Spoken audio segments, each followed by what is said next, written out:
Então eu queria agradecer ao Mário pela oportunidade de ter me convidado e apresentar esse trabalho para vocês. A ideia básica dessa apresentação é mostrar alguns problemas, parte deles já foram resolvidos, num certo grau de simplicidade, porque a realidade mostra que os problemas são bastante mais complexos e precisam de uma resposta mais apropriada do que foi dado.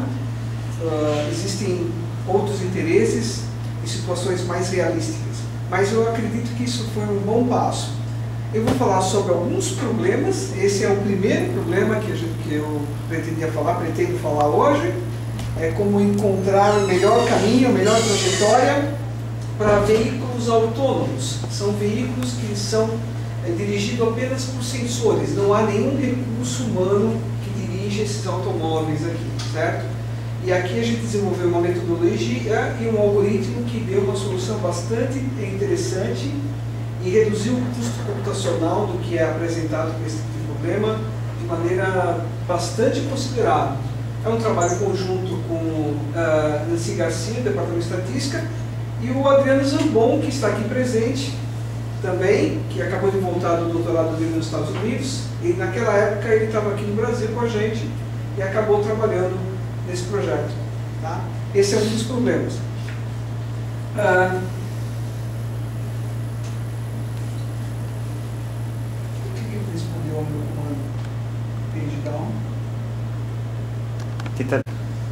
O problema foi que aconteceu, vou tentar falar rápido, porque eu quero falar sobre 2 ou 3 problemas diferentes, então eu vou dar a ideia geral, vou apresentar um ou outro resultado matemático, toda a tecnicalidade eu vou deixar para depois, quem tiver interessado, as demonstrações dos teoremas e tudo mais estão dentro do artigo, alguns já foram publicados, outros foram submetidos, então a tecnicalidade fica para depois. Eu quero passar a primeira ideia. Isso aqui veio de uma situação onde tinha um convênio com o IMEC, com a Caltech, no problema de controle, e a gente estava trabalhando com problemas de terremoto, né? Então eu procurava dados epicentros, certo? E então a gente procurava falha geológica. Então os epicentros apareciam de acordo com o processo Poisson, por exemplo, e dado o processo Poisson, a gente tinha que encontrar a curva, ou seja, a trajetória que passasse próximo desses epicentros, que não é a intensidade do processo, é uma coisa completamente diferente.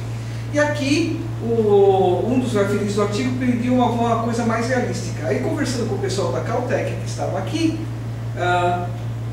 eles falaram sobre esse problema, que eu vou mostrar aqui para vocês. E aí eu fui para a Caltech, na Califórnia, onde eu vi como as coisas funcionavam e acabou desenvolvendo toda a ideia por lá, e a gente resolveu, quando eu voltei para o Brasil, a gente encerrou o trabalho, pelo menos nessa primeira aproximação.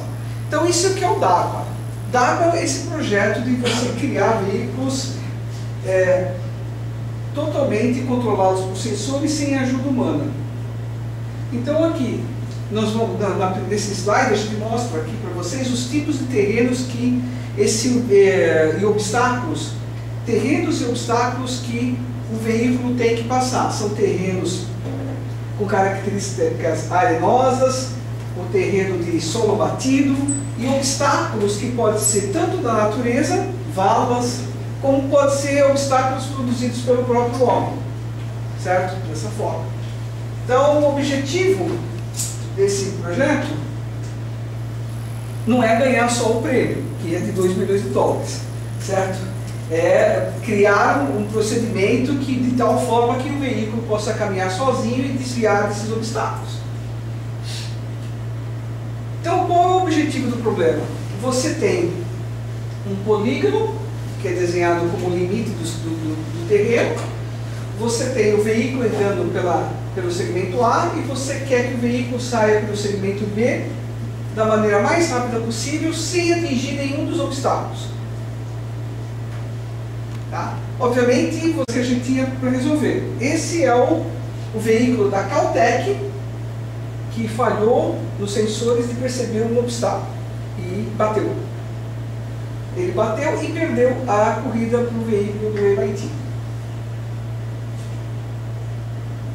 Então, o objetivo, tecnicamente falando, é achar uma função suave, certo? Porque as manobras que o automóvel tem que fazer não são radicais, não tem ângulo de 90 graus para ser feito, são manobras suaves que permitem o veículo ser feito. Então, são funções suaves que juntam dois pontos, A e B, com menor comprimento, tá? Sujeito a algum tipo de restrições, um conjunto de restrições, não apenas uma restrição, mas um conjunto de restrições, ok? Então, aqui a gente tem as aplicações que eu mostrei para você, que foi a grande motivação do veículo sobre o programa DARPA, mas na verdade isso também ajuda você a fazer planejamento de rotas de aviões, porque as zonas de turbulência aparecem e eles são considerados obstáculos e você tem que passar pelas zonas de turbulência encontrando a melhor trajetória possível, de preferência aquela que tem menor comprimento, certo? Não é bem isso que acontece na realidade, mas é o que deveria acontecer. Então, o que esse método faz? Ele traz uma solução aproximada para esse tipo de problema. Ele transforma um problema infinito-dimensional num problema finito-dimensional, certo? Ele naturalmente elimina o problema de otimização com restrição para um problema de otimização sem restrição, tá? Ele pode lidar com zonas de turbulência ou obstáculos que aparecem imediatamente, ou seja, que você não havia previsto isso. Pode acontecer uma nova configuração de obstáculos e ele sabe lidar com isso. E isso não aumenta o custo computacional dele. Tá? A gente consegue incorporar o que de fato ocorre na realidade, erros de medição. Tá? Os sensores não são perfeitos, eles erram. Certo? E isso não estava sendo levado em consideração. Ou seja, quando tinha uma solução determinística que custava muito tempo. Tá? Então, eu vou procurar funções, né, que estão num espaço de funções muito particular, são funções suaves, que satisfazem restrições desse tipo. A função no zero é zero e a função no ponto B é zero também. Mas eu estou pegando aqui sem perda de anualidade que o A é o 0, 0 e o B é o Bzinho do zero. Tá? Se for uma reta, é só modificar o sistema e pronto. O objetivo é encontrar uma função f, tá? que minimize essa função objetivo de tal forma que o gráfico da função com um conjunto de obstáculos, a interseção seja vazia. Então, a primeira tentativa foi uma penalização dura. A penalização que você dá penalty zero se a interseção é vazia e uma penalty infinito se a interseção não é vazia. Só que é muito difícil de encontrar a solução desse problema quando ele existe, né? Principalmente porque vai dar soluções que não são soluções suaves no nosso caso, né? Então a gente faz uma modificação dessa penalização dura e coloca uma penalização suave, tá? Então a ideia básica é você, ao invés de você ter uma penalty assim e assim, você usa a função de distribuição acumulada da normal, escalada, né? Se você vier para cá, e você faz assim, se for penalty suave, ou então faz assim, dependendo do grau de sofisticação que você quer, ou do grau de influência que a penalty vai ter. Tá? Esse parâmetro H, aqui é o que determina esse tipo de inclinação que você vai ter, quão pesado vai ser sua penalty. Tá? Então você tem um novo um funcional que é suave, tá? E a gente consegue mostrar que há uma convergência desse funcional suave para aquele funcional duro que é mais ou menos o idealizado. Uma penalty muito forte quando as coisas não acontecem e penalty zero quando as coisas acontecem. Okay? A primeira ideia é primeiro fazer uma aproximação finita, ou seja, eu vou fazer a expansão, acreditar que a minha função desconhecida ela pode ser descrita como uma combinação linear de B-splines. Esses B-splines são cúbicos já por definição. Tá? O número de bases necessário também não é problema, porque a gente tem vários algoritmos que podem determinar esse K usando os próprios dados, a gente pode estimar a dimensão do espaço aproximante. Tá? E o funcional que a gente quer otimizar agora é esse aqui, sujeito a essa restrição. Então aqui tem um exemplo. Isso é determinístico, né? Porque não tem medição, não tem medição nada. Então, por exemplo, você tem um campo com os obstáculos e você tem aquele funcional com a penalty para ser resolvido. A otimização te dá, por exemplo, nesse caso, essa trajetória foi encontrada como sendo a melhor dentre as possíveis. E essa aqui, por exemplo, no outro caso, com esse novo campo de obstáculos, você tem essa nova trajetória que deve ser percorrida pelo caminho veículo. Tá? Como é que era feito? A busca, quando feita pelos engenheiros, era feita todas as trajetórias possíveis, inclusive aquelas que o carro jamais poderia executar. Tá? Então não havia nenhuma penalização sobre as trajetórias que não seriam úteis para o veículo. Tá? Aqui o custo ficou muito barato, principalmente porque a aproximação também é finita. Aqui, por exemplo, demonstra que você não precisa colocar uma zona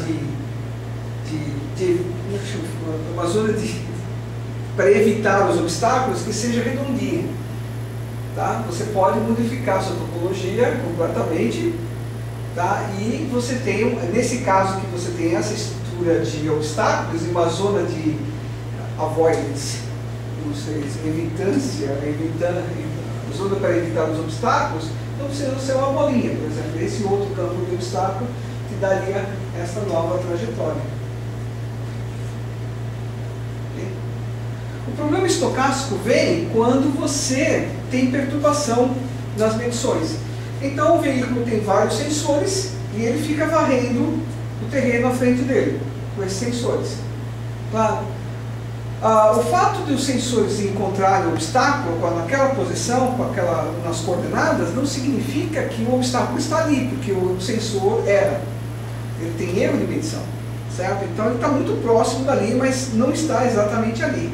Então se você vai criar uma zona para evitar, uma zona de confiança ao redor do obstáculo, para que o veículo não passe ali, tá? Você tem uma estrutura estocástica por detrás. Então há uma perturbação aleatória, essas bolas agora não são mais determinísticas, elas são transformadas por uma estrutura estocástica nos erros de medição. Então você tem a posição do obstáculo mais uma perturbação aleatória, que é assumida ser bastante factível nesse caso, porque os erros são muito pequenininhos cometidos pelos sensores, e somas de erros pequenininhos é gaussiana. Então você tem uma estrutura gaussiana por detrás dos erros de medição, certo? E então a topologia, aquele círculo que circundava o centro do obstáculo, deixa de ser um círculo, a gente faz uma deformação do espaço ali, e consegue ter uma estrutura de elipse, que são as elipses de confiança agora. Tá? Então você tem, nesse caso, você tem uma posição verdadeira, e deveria ter uma elipse ao redor dela, confiança. Mas você não tem isso, você não sabe o que é a posição verdadeira. Então você tem a posição estimada, que será o centro de uma outra elipse. Tá? A pergunta é será que converge? Né? Será que se esse procedimento converge à solução não estocástica? Porque a solução estocástica é aquela que não teria erro nenhum de medição. Ou seja, quando os sensores são perfeitos, será que esse tipo de procedimento ele traz uma estrutura, uma estimativa que converge, pelo menos assintoticamente, para a determinística? Então, a gente reformula todo o problema, agora tem um certo grau de confiança, né? Que isso aqui vai depender do nível de significância que você pré-estipula, que grau de confiança você acha que vai estar contido o seu obstáculo dentro desse elipse, né? Esse é um intervalo de confiança padrão, os estatísticos conhecem isso desde pequenininho. Então, o novo sistema, o novo funcional aqui a ser resolvido, né, o problema de otimização aqui volta a aparecer só com uma estrutura estocástica por detrás. Então as bolas são transformadas em elipses com um certo nível de confiança. Tá? Você tenta estimar o centro da elipse, né, usando as observações. Todos os detalhes técnicos estão no artigo original. Então, como eu disse para você, você tem a posição mais uma perturbação, uma estrutura estocástica na perturbação, tá? E desenvolve todas as medições um novo conjunto de observações que você tem agora está perturbado estocasticamente. Tá? E você tem a estrutura de elipses. Tá? Aqui a gente consegue mostrar que a solução estocástica é fortemente consistente para a solução determinística. Tá? Ou seja, consegue a convergência para uma situação ideal onde os sensores nunca erram. Então aqui está um exemplo que parece que não vai convergir, né? Mas converge. Então, aqui estão as soluções, né? Que você tem, a trajetória. Então, essas trajetórias deveriam convergir para essa aqui. E vão acontecer se você fizer a simulação mais precisa. Aqui, por exemplo, é uma situação onde você vai haver a convergência. Então você nota que aqui o círculo preto, né, que está por aqui, é a solução, é a suposição de que não há erros de medição. E as elipses são as estimativas, o grau de confiança que você tem ao redor da estimativa do centro do obstáculo. Tá? Então aqui está a determinística e aqui está a não determinística, a solução não determinística. Tá? A ideia é tentar mostrar que essas linhas pontilhadas, que são as trajetórias estimadas sob o ponto de vista de perturbação aleatória, convergem para não estocástica. Tá? Parece que não vai, né? Mas vai. Aqui estão as situações onde a convergência fica clara. Né? O teorema mostra, mas eu queria apresentar exemplos de que a coisa funciona na prática. Aqui, por exemplo, é uma estrutura de campo, né? Você poderia ter dois mundos aqui, uma sequência de obstáculos feitos pelo homem, seguidinhos assim, seguidinhos aqui. Aqui tem uma outra estrutura de campos de obstáculo. Aqui, novamente, eu insisto que aqui é aquele conjunto para evitar o obstáculo não determinístico, e as elipses são as determinísticas. Cada elipse corresponde a uma solução do problema não estocástico. Tá?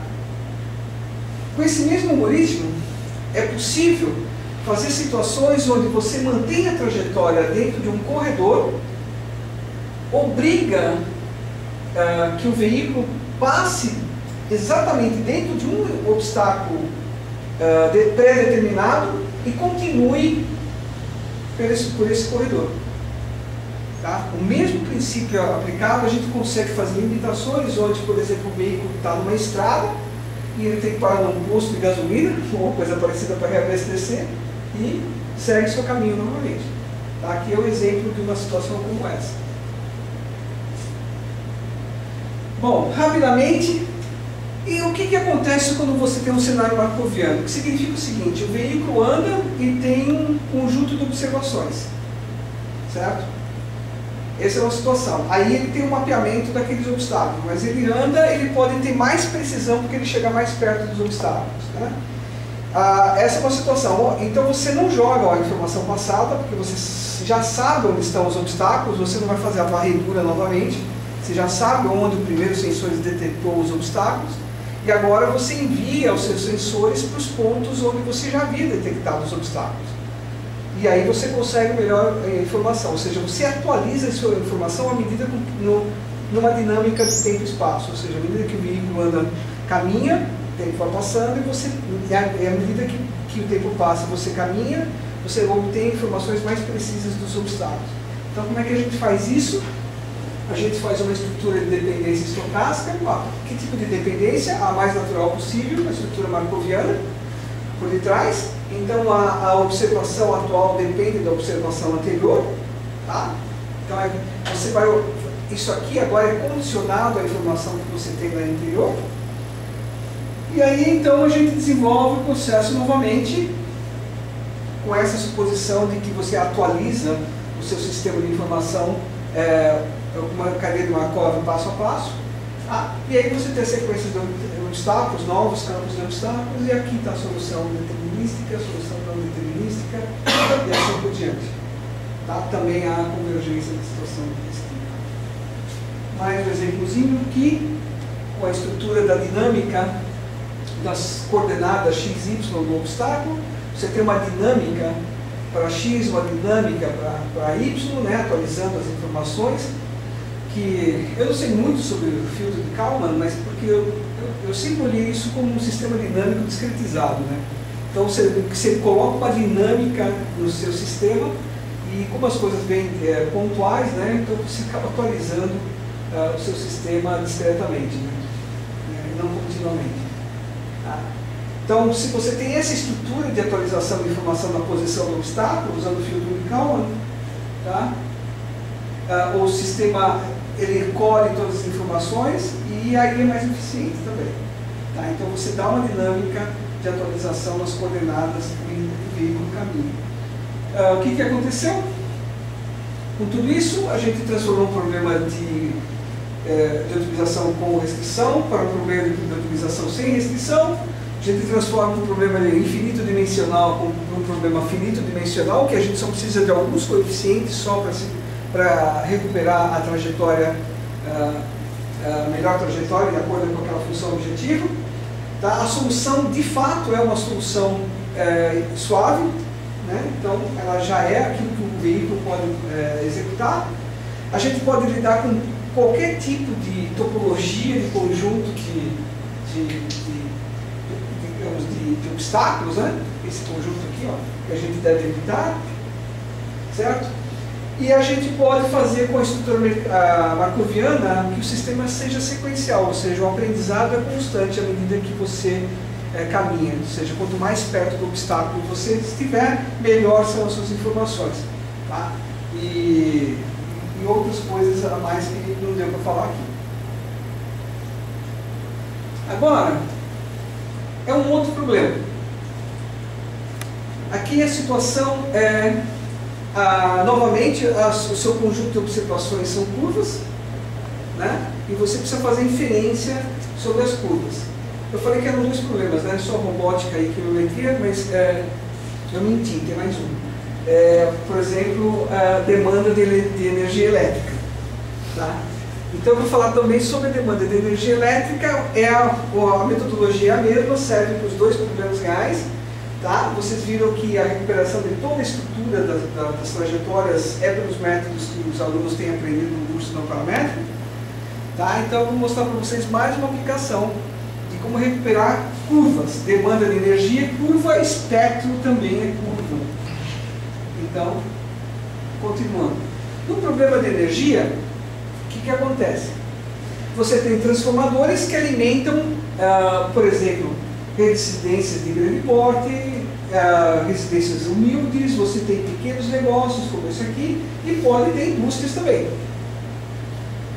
E o problema que as distribuidoras de energia têm é como dimensionar o transformador. Se o transformador atende, por exemplo, vamos supor, 3 tipos de consumidores, residencial, industrial e comercial, cada um deles tem a sua própria demanda de energia, certo? Mas o transformador tem que garantir energia para todo mundo. Se você superdimensiona o transformador, o custo é muito alto. Se você subdimensiona o transformador, então você tem blackouts. Tá? Então, como fazer isso? Se você for medir residência por residência, o ruído mascara o sinal. Né? O pessoal teria que colocar um truque estatístico aí, que o pessoal de regressão acaba usando. Mas muita variância seria enorme, porque cada um de nós somos residentes, seríamos classificados como residência, né? E a gente tem um consumo de energia diferente um do outro. Tá? Então a variabilidade seria tão grande para cada um dos usuários que mascararia o sinal completamente. Então o que o pessoal faz? Eles colocam os aparelhos medindo no transformador. Só que o transformador contém a informação de todo mundo.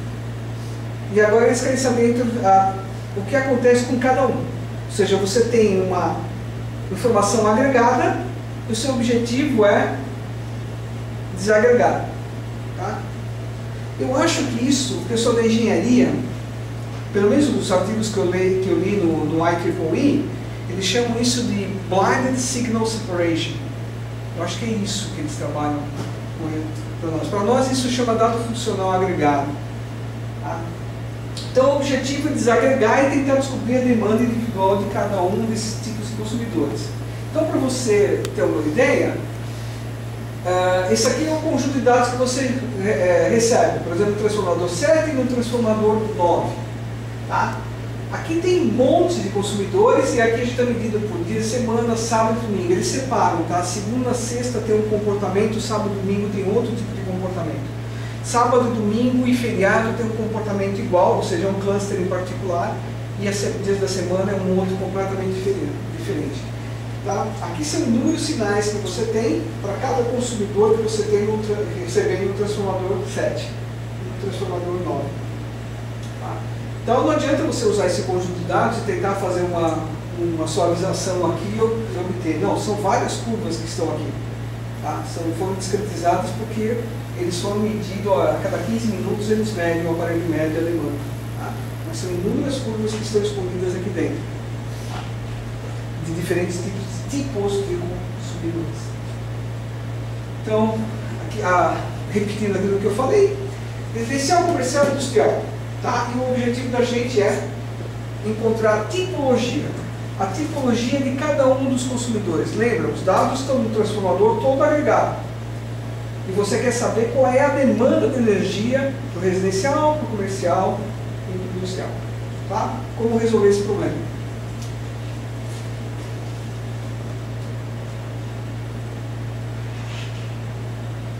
O que eu falei para vocês?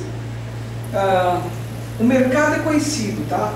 Ou seja, o número de clientes residencial, o número de clientes comercial, o número de clientes industrial é conhecido, porque eles mandam a conta de energia, certo? Então eles sabem quanto tem. Aqui é interessante, porque a gente resolveu o problema onde não há fraude, tá? Então não há uma falsa declaração de que a pessoa, por exemplo, se declara residencial, mas no fundo é comercial. Esse é o problema que nós estamos resolvendo agora com o pessoal no Canadá, que é o problema de fraudes, onde a pessoa falsamente declara uma categoria. Tá? Isso, infelizmente, nos países do terceiro mundo é muito comum, muito mais comum do que você pode imaginar. Então, aqui a suposição é que o mercado é conhecido. Tá? Então, o problema de falsa declaração ainda não está resolvido, a gente está com um grupo do Canadá agora tentando resolver esse problema, porque eles têm interesses outros, além de problemas de falsa declaração de consumidor. Lá isso não é um problema. Tá? Eles têm outros tipos de problema. Então, o que você tem, a informação no tráfego, tá? No tempo no JS no dia, tá? É uma mistura de demandas de energia de diferentes tipos de consumidores, onde você tem C tipos de consumidores. Tá? Então, essencialmente isso, você consegue agregar tudo isso, e essa é a informação que você tem. É isso que chega no transformador, você não sabe isso. Mas é isso que você tem. Então você assume que essa informação que você tem pode ser escrita dessa forma. Ok? Tá? Então está aqui. Ó. Como é que funciona no problema de espectroscopia? Mesma coisa, você tem uma substância química, a substância química é feita de vários constituintes químicos, certo? Então, uma amostra química tem vários constituintes químicos, e essa amostra química tem a informação agregada de todos os constituintes que formam aquela amostra química, né? Aquela substância química. Então, agora você separar via espectro o espectro de cada um dos constituintes que formam aquela substância química. Tá? Então, é um problema muito semelhante ao problema dos transformadores. Você tem uma informação agregada e precisa desagregar. É claro? Eu dei exemplo para os alunos da aula passada, falando sobre o problema o problema, né, de contrabando na fronteira do Brasil com a Venezuela, onde algumas pessoas decidiram ir buscar gasolina na Venezuela de caminhão, né, 30 mil, 50 mil litros, e o pessoal a Polícia Federal pegava esses contrabandistas fazendo exatamente isso. Eles olhavam, tinha o espectro do chumbo, e como a gasolina brasileira não tinha chumbo, eles autuavam o infrator como contrabando. Né? Aí esse pessoal ficou um pouco mais esperto e acabou indo fazendo contrabando, misturando a gasolina brasileira com a gasolina venezuelana. Aí o espectro do chumbo não era muito claro.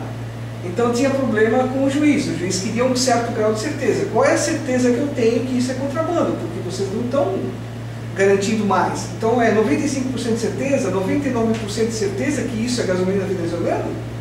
Qual é a certeza que isso é o que o juiz pedia?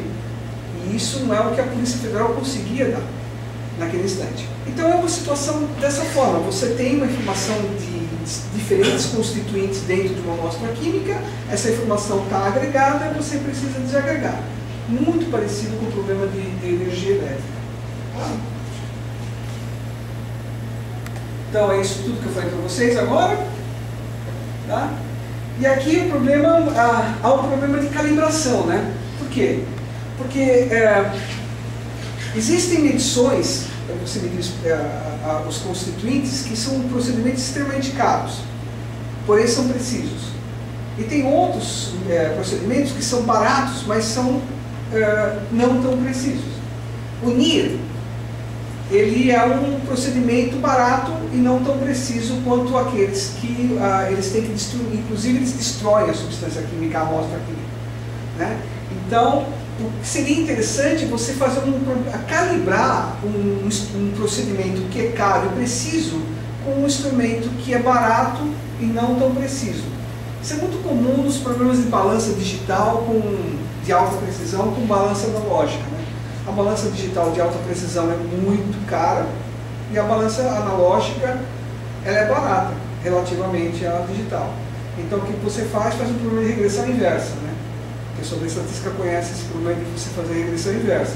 Então você calibra. Calibrar significa fazer uma regressão inversa. Então você pega uma amostra e pesa na digital. Né? Com essa mesma amostra você pesa na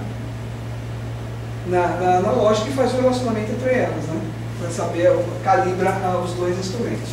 Claro, então a gente tem que. O primeiro problema a ser resolvido foi o problema de calibração. Hoje a gente vai fazer um problema diferencial de estimar a proporção de constituintes dentro de cada amostra aqui. É uma outra situação. Deixa eu mostrar para vocês. Ó, os dados chegam assim para a gente. Tá? Quem são esses dados? Aqui, ó. 25 amostras químicas, cada amostra química tem 10 diferentes elementos, que a gente chama de constituintes. E são 27 comprimentos de onda entre 220 nano e 350 nano completamente. Okay? Então chega assim. Então, essa aqui, ó, o constituinte de interesse é chamado de analito, tá?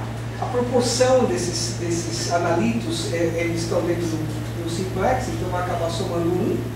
As curvas de absorvância, que é o que nós estamos interessados, é chamado de alfa-L, que nós temos que recuperar. Tá? Por os ensaios anteriores, a gente acaba conhecendo isso, e a medição dada pelo NIR. Então, dado que a gente tem no teste anterior a informação sobre esse vetor Y, tá? E a medição feita pelo NIR, tá? Então, todo o nosso problema é o seguinte, ó, a gente tem essa informação, que isso vem em testes anteriores, e isso agora é coletado pelo NIR. Então, a gente diz que a informação dada pelo infravermelho, o espectro, tá, é quanto tem de absorvância mais uma perturbação estocástica. Tá?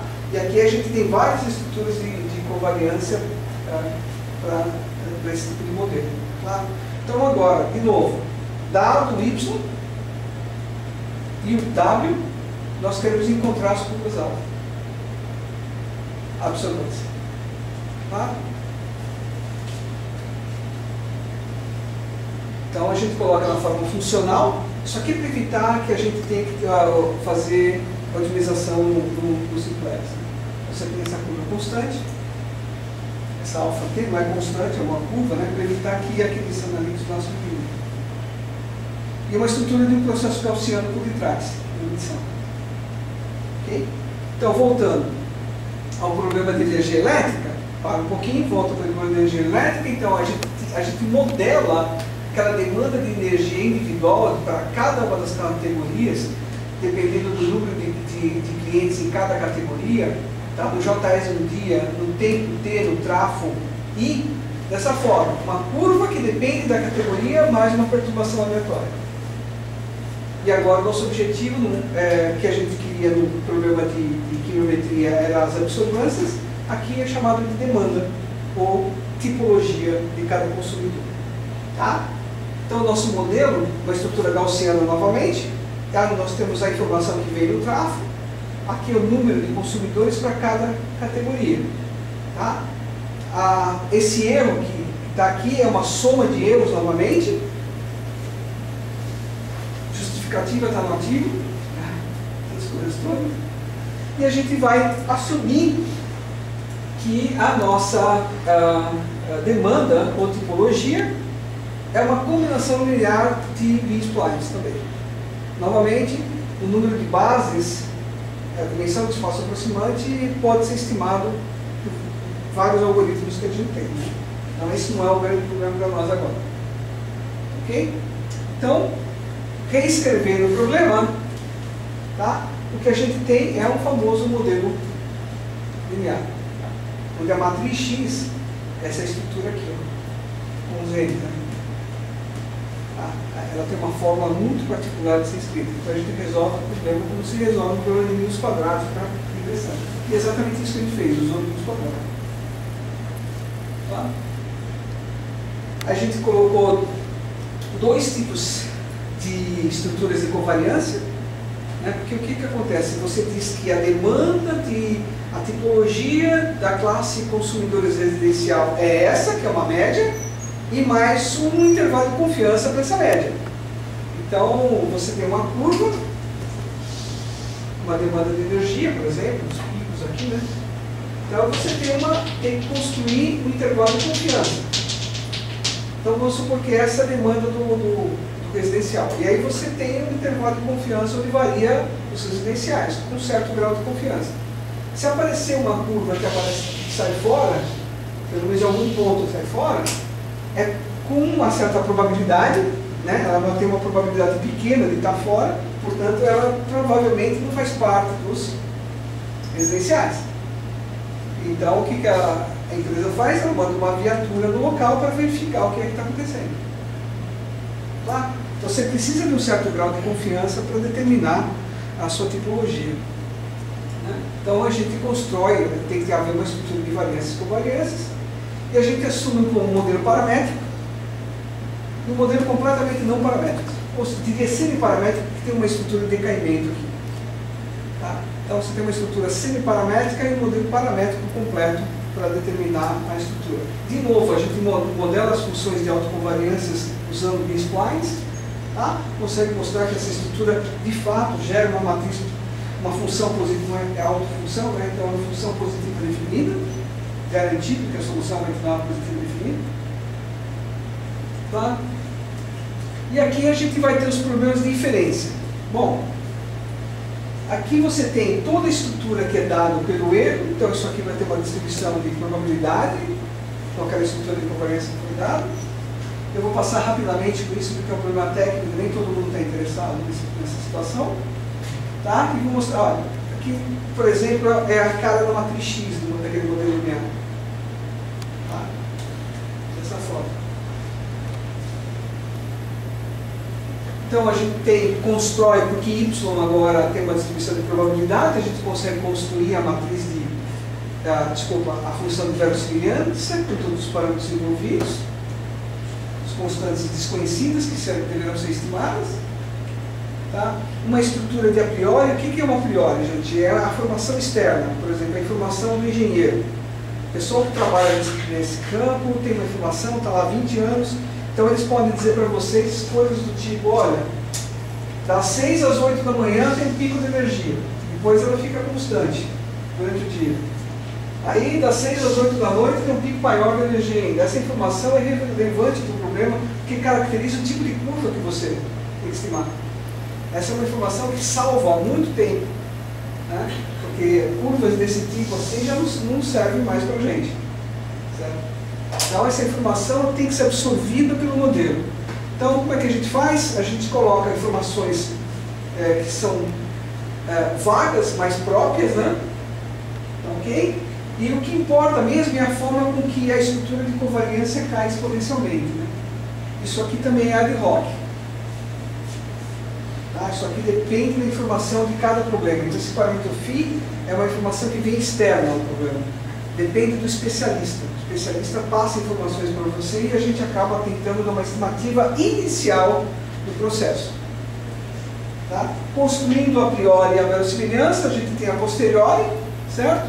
E aí, por MC a gente acaba estimando os parâmetros desconhecidos e consegue reconstruir a demanda de cada um dos consumidores.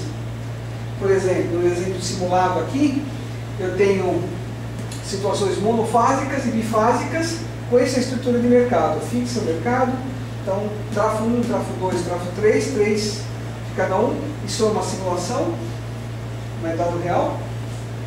E aí a gente tenta estimar a curva preta é a demanda com essa estrutura de covariância. Tá? Aqui é para monofásico. A curva preta é a demanda de energia, acho que do consumidor residencial, se não me engano.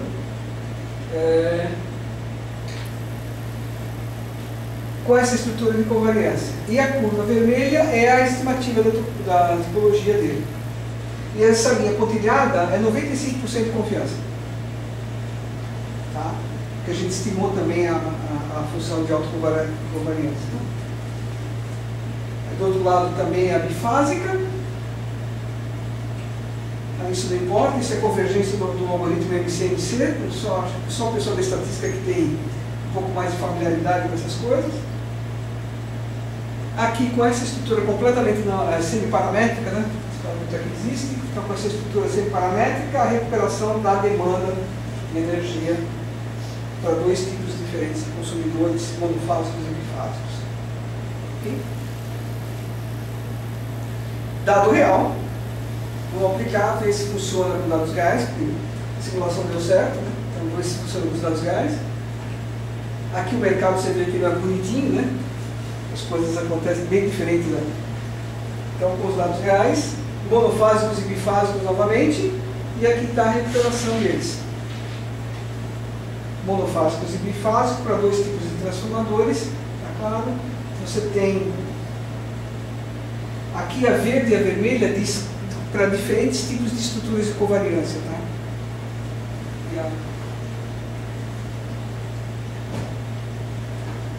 Se não me engano.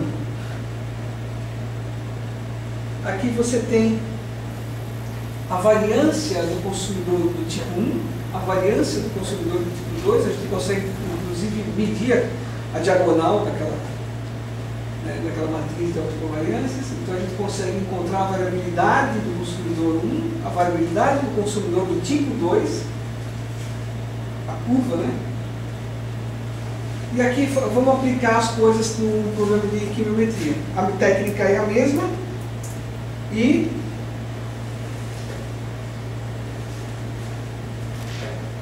a gente aplica a mesma tecnologia para recuperar as coisas. Lembrando que esse a gente sabe e esse a gente sabe, a gente mede. Então, esse sabe e esse aqui mediu. A estrutura, a conexão entre eles é dada por essa estrutura aqui, mais perturbação. Então, por exemplo, para esse conjunto de dados, a gente aplicou a mesma técnica e agora a gente começa a recuperar o espectro dessa substância aqui, ó. Pirene acinafilano. Eu não consigo pronunciar o nome dessas coisas. Então, por exemplo, esse aqui é o espectro, estava tudo agregado e o algoritmo desagregou. Então, o espectro de cada uma das substâncias que compõem aquela amostra. Está aqui, ó, esse é o espectro absorvância, né? Dessa substância, desse constituinte, absorvância desse constituinte. Tá, para esses dois novos constituintes, olha quantos tem lá. Né? Tá? Mais um. E agora, se você pegar, isso aqui é o conjunto de pontos que você teria tudo junto. Né? Isso aqui, a curva vermelha, não é a suavização desses pontos. Não. É você pegar todas as curvas de absorvência e juntar novamente. Ou seja, você desagregou? Vamos ver se você agregando, o que acontece? Agrega novamente as suas estimativas, vê o que acontece. Aí essa curva vermelha é o resultado de agregar as curvas típicas, né, de cada um dos constituintes. Então você desagregou e tem uma estimativa para cada um deles. Agora vê se funciona, junta novamente e vê o que se você recupera, né, se vai dar aquilo que era esperado mesmo. Então está aqui, ó. Isso aqui não é a suavização desses pontos, é a curva juntada novamente, todas as curvas unidas novamente para formar o espectro, se fosse medido tudo por uma coisa só. Tá? Então está aqui, ó, a amostra química 6, a amostra química 12, 24, 21, e dessa forma. E aqui é uma aplicação dado real, essas cores não estão corretas. Então está aqui, os dados chegam todos assim para vocês. Aqui tem todas as curvas de todos os constituintes de justificar aquele modelo, por exemplo. Por que não tiveram muita influência se você... O problema é o seguinte, Mário. Tinha duas. Uma delas era paramétrica, então você fixou a forma, a curva, o decaimento das coisas. Então você diz, olha, o decaimento realmente segue isso.